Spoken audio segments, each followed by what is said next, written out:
ఏమండి? ఏంది బేటా? నేను మీ అకౌంట్లో నుంచి 2 lakhs డ్రా చేసిన. 2 lakhs ఎందుకు మా?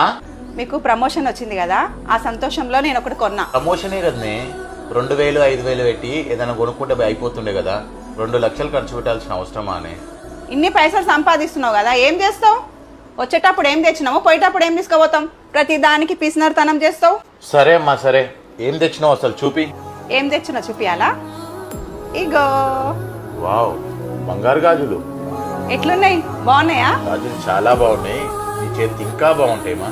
ఇవి నా కోసం కాదు, మరి ఎవరి కోసం తెచ్చినావు? అవి మీ మమ్మీ కోసం తెచ్చిన.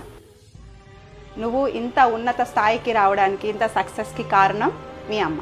తను ఎంతో కష్టపడి మిమ్మల్ని చదివించి ఇక్కడ దాకా తీసుకొచ్చింది కాబట్టి అది మీ మమ్మీ కోసం తీసుకున్నాను. అంటారు కదా, విజయం సాధించిన మగాడి వెనుక ఒక ఆడది ఉంటుందని. అది మీ అమ్మ. మీ అమ్మ నాన్నకు మనం